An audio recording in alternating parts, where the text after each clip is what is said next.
பேய்க்கதை பிரியர்களுக்கு எல்லாருக்கும் வணக்கம். இன்னைக்கு நம்ம 1986 தேனி மற்றும் கேரளாவை ஒட்டியுள்ள ஒரு மலை கிராமத்தில் நடந்த ஒரு உண்மையான கதையை தான் பார்க்க போகிறோம். பாக்கியாங்கிற பொண்ணு தன்னோட சகோதரனை தேடி காட்டுப்பகுதிக்குள்ளே போகிறாங்க. யாரும் போக பயப்படுற அந்த ஒத்தையடி பாதைக்கு போகிறாங்க. அங்கே அவங்களுக்கும் அவங்களோட தம்பிக்கும் என்ன நடந்தது அப்படிங்கிறத தான் கொஞ்சம் கூட திகில் குறையாமல் பார்க்க போகிறோம். நீங்கள் பார்த்துட்டு இருக்கிறது மதி புக் டைம். நான் மதி. வாங்க வீடியோக்குள்ளே போகலாம்.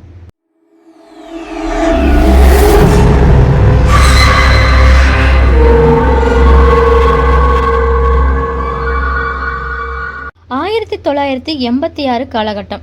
தேனி மலையடிவாரத்தில் 60 குடும்பங்கள் மட்டுமே இருக்கிற ஒரு கிராமம். அங்கே கிராமத்தில் இருந்து 5 கிலோமீட்டர் தள்ளி இருக்கிற டவுனு பகுதிக்கு தான் இங்கே இருக்கிற மக்கள்லாம் வேலைக்கு போவாங்க. ஜீப்பு அவங்கள கூட்டிகிட்டு வந்து விட்டுரும். 6-7 மணிக்கெல்லாம் எல்லாருமே வீடு திரும்பிடுவாங்க. இப்படி சந்தோஷமாக போயிட்டு இருந்த அவங்க வாழ்க்கையில் திடீர்னு ஒரு நாள் மர்மமான முறையில் ஒரு பெண் இறந்துடுறாங்க. அவங்களுக்கு 20 வயசு தான் இருக்கும். அவங்க பேர் மலர். அவங்க என்ன நினைக்கிறாங்க, ஊர் மக்கள் எல்லாம் காட்டு விலங்கு தான் ஏதோ தாக்கியிருக்கும் அப்படின்னு தான் நினைக்கிறாங்க. அந்த பொண்ணு இறந்து 4 மாதம்தான் ஆயிருக்கும். அடுத்தடுத்து மர்மமான இறப்புகள்னு 3 இறப்பு அதுக்கப்புறம் நடந்துச்சு.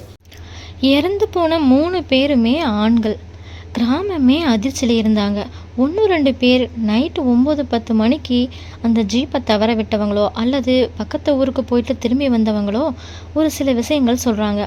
நாங்கள் வரும்போது அங்கங்கே ஒரு உருவத்தை பார்த்தோம். அது ஒரு பெண் உருவம் மாதிரி இருந்துச்சு, பயமுறுத்துகிற மாதிரி இருந்துச்சு அப்படின்னு சொல்கிறாங்க. இன்னும் சில பேர் என்ன சொல்கிறாங்கன்னா, எங்களுக்கு பலமான ஒரு அழுகுரல் கேட்டுச்சு, அது ரொம்ப அழுகிற மாதிரி இருந்துச்சு அப்படின்னு சொல்கிறாங்க. இந்த சம்பவத்துக்கு அப்புறம் யாருமே சாயங்கால நேரத்துக்கு அப்புறம் அந்த மொத்தையடி பாதையில் போகிறதே இல்லை. அவ்வளோ பயந்தாங்க மக்கள். அந்த டைமில் பாக்கியமும் அவங்களோட தம்பி சேகரும் தனியாக ஒரு வீட்டில் வாழ்ந்தாங்க. அவங்களோட அப்பா அம்மா போன தடவை வந்த வெள்ளத்தில் மண் சரிவு ஏற்பட்டு இறந்துட்டாங்க. சேகர் தன்னோட அக்கா கல்யாணத்துக்காக படிப்பை நிப்பாட்டிட்டு வேலைக்கு போக ஆரம்பிச்சிட்டான். நல்ல பொறுப்பான பையனாக இருந்த சேகர் காலப்போக்கில் சேர்வாரோடு சேர்ந்து மது பழக்கத்துக்கு அடிமையாயிட்டான். கண்டிக்கவும் யாரும் இல்லை. அக்கா தனக்காகத்தானே இப்படி தம்பி கஷ்டப்படுறான் அப்படின்னு ஒரு இறக்கம் தம்பி மேலே. அதனால் அவங்களாலும் எதுவும் சொல்ல முடியலை. சொன்னாலும் அவன் கேட்கவும் மாட்டான். சம்பவம் நடந்த அன்னைக்கு எப்போவும் 7 மணிக்கெல்லாம் வீட்டுக்கு வர வேண்டிய சேகர் அன்னைக்கு வரலை. ஊரில் எல்லாரும் ஊர் திரும்பிட்டாங்க. மணி இப்போ 8 ஆகுது, 9 ஆகுது. ஊரே வெறிச்சோடி இருக்குது. பாக்கியத்துக்கு ரொம்ப பயமாயிருச்சு. ஏற்கனவே 3 பேர் வேற இறந்துருக்காங்க. நினைக்க வீட்டுக்குள்ளே இருப்பு கொள்ளலை பாக்கியத்திற்கு. பாக்கியம் இப்போ பக்கத்து வீட்டு கதவை போய் தட்டுறாங்க. அங்கே இருக்கிறவங்க, என்ன பாக்கியம் இந்த நேரத்தில் வந்து கதவை தட்டுற அப்படின்னு கேட்குறாங்க. அக்கா, சேகர் இன்னும் வீட்டுக்கே வரலை, எனக்கு ரொம்ப பயமாக இருக்குது, அண்ணனை கொஞ்சம் பார்த்துட்டு வர சொல்கிறீங்களா அப்படின்னு கேட்குறாங்க. இல்லைம்மா, அவருக்கு உடம்பு சரியில்லை அப்படின்னு ஏதேதோ சாக்கு சொல்லி அவங்க ஹெல்ப் பண்ண மாட்றாங்க. இதே மாதிரி ஒவ்வொருத்தட்டையும் கேட்குறாங்க. யாருமே முன் வரலை.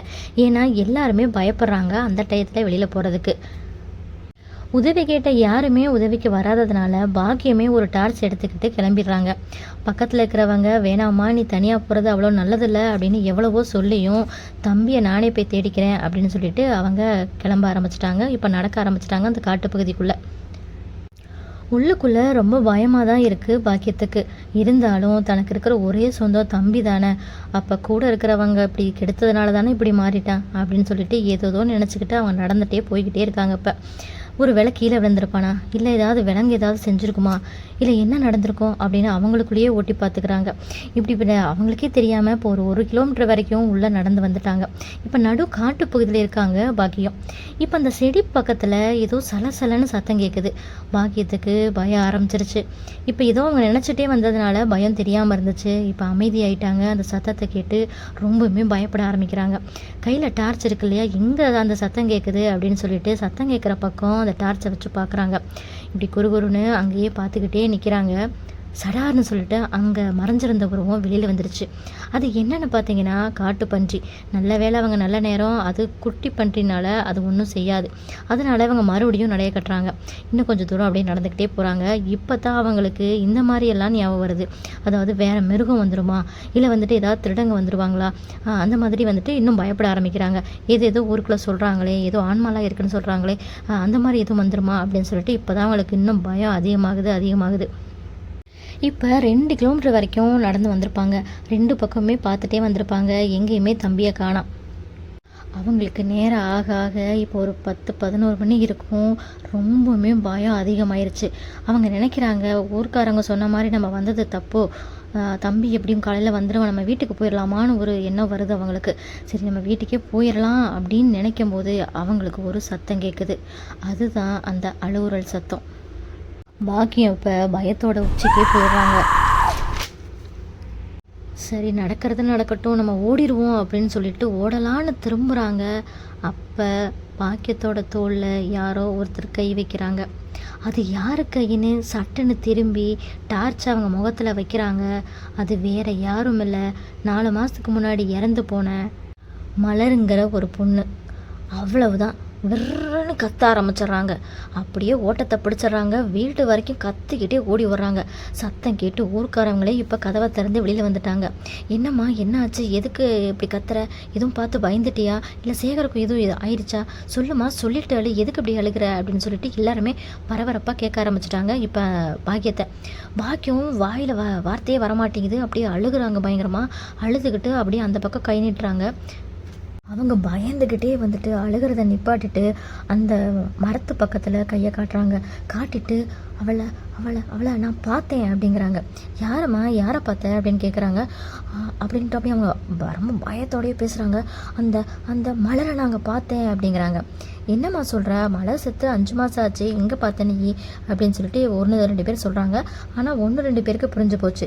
ஏன்னா ஏற்கனவே ஊருக்குள்ளே அப்படி சொல்லியிருக்காங்க இல்லையா, அவங்க சொன்னதுக்கும் இந்த பொண்ணு சொல்கிறதுக்கும் அவங்க சேர்த்து வச்சு 1-2 பேருக்கு புரிஞ்சு போச்சு. மற்றவங்க விஷயம் தெரியாதவங்க தான் கேட்குறாங்க. என்னம்மா சொல்கிற, அதெல்லாம் பயப்படாத, உன் தம்பி வந்துடுவான், நீ ஏதாவது பயந்துருப்ப, நீ போய் இப்போ தூங்கு சரியாயிரும் அப்படிங்கிறாங்க. அந்த பக்கத்து வீட்டில் இருக்கிற அவங்களுக்கு தெரிஞ்ச பொண்ணு நீங்கள் வந்து தங்கிக்க வா, எங்கள் வீட்டுக்கு வான்னு சொல்லிட்டு கூட்டிகிட்டு போயிடுது. கூட்டிகிட்டு போய் ஆறுதல் சொல்லி தூங்க வச்சிடுறாங்க. தூங்கிட்டு இருக்கிற பாக்கியம் ஒரு 3 மணி இருக்கும். அப்படியே வந்துட்டு உலுக்கி விழுந்த மாதிரி எந்திரிச்சிடறாங்க. எந்திரிச்சிட்டு பயந்து போய் உட்காந்துடுறாங்க. அவ்வளோதான், மறுபடியும் கத்த ஆரம்பிச்சிடுறாங்க. பக்கத்தில் இருக்கிறவங்களாம் அப்படியே எந்திரிச்சிடறாங்க. எந்திரிச்சிட்டு என்னம்மா உனக்கு என்ன ஆச்சு, ஏன் அப்படி கத்துற, வந்துடுவான் சேகர் வந்துடுவான், நீ தூங்குமா பேசாமல் அப்படிங்கிறாங்க. அவங்க அப்போ மறுபடியும் என்ன சொல்கிறாங்கன்னா, நான் ஒரு கனவு கண்டேன் அப்படிங்கிறாங்க. இப்படி என்ன கனவு கண்டேன் அப்படிங்கிறாங்க.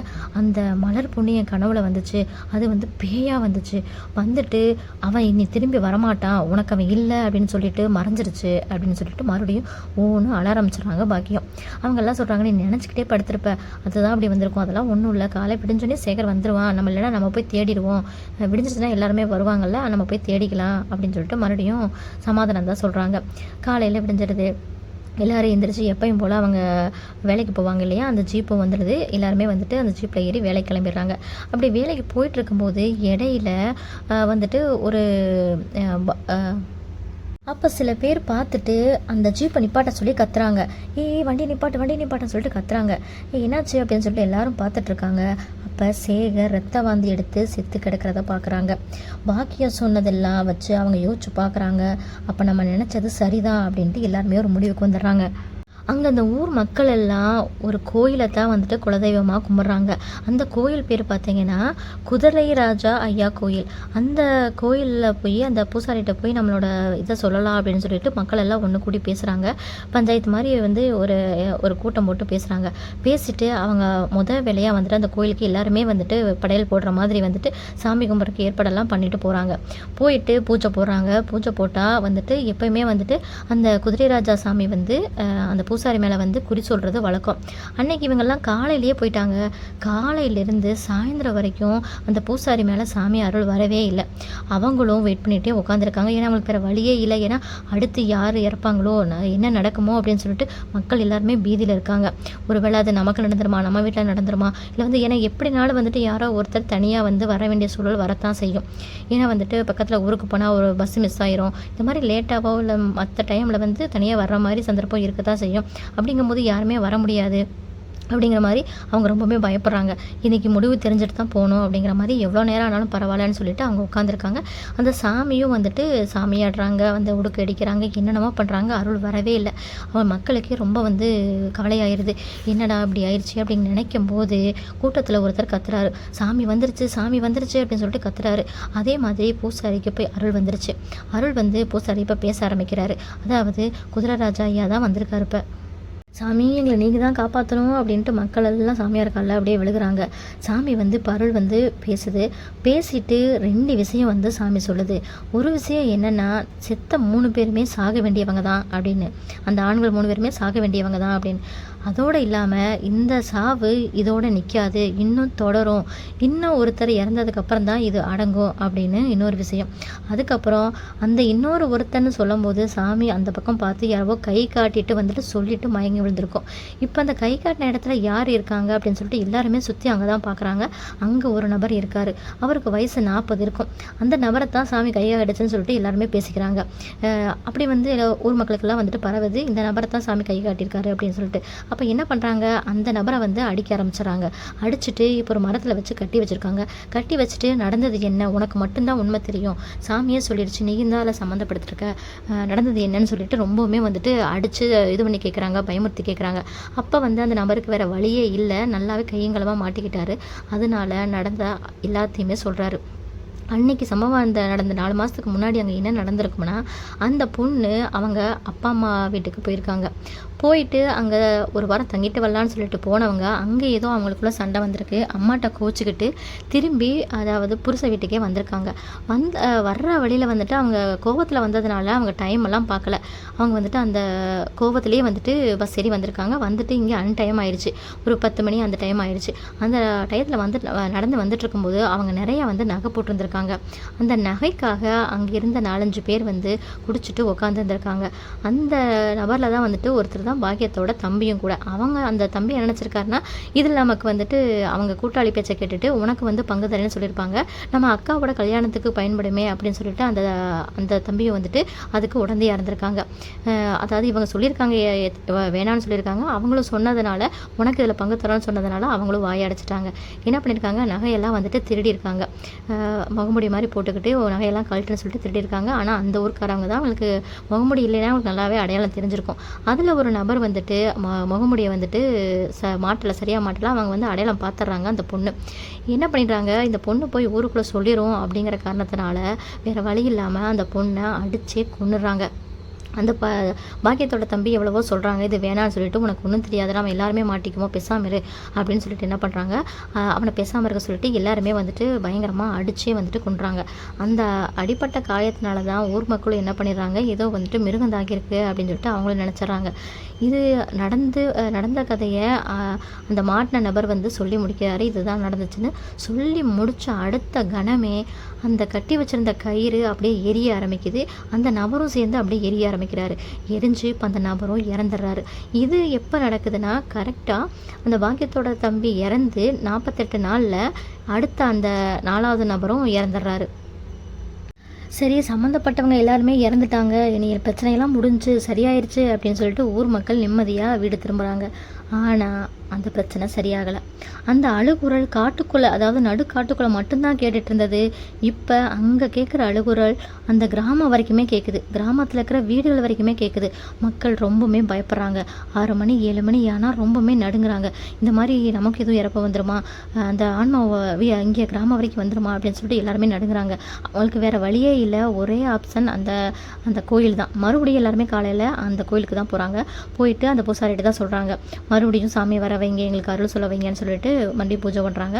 அன்னைக்கு சாமி அதே மாதிரி சாயங்காலம் தான் வருது. காலையிலேருந்து பூஜை பண்ணுறாங்க, சாயங்காலம் தான் வருது. சாயங்காலம் வந்துட்டு அதே மாதிரி 2 விஷயத்த சொல்லிட்டு சாமி வந்து மலை ஏறிடுது.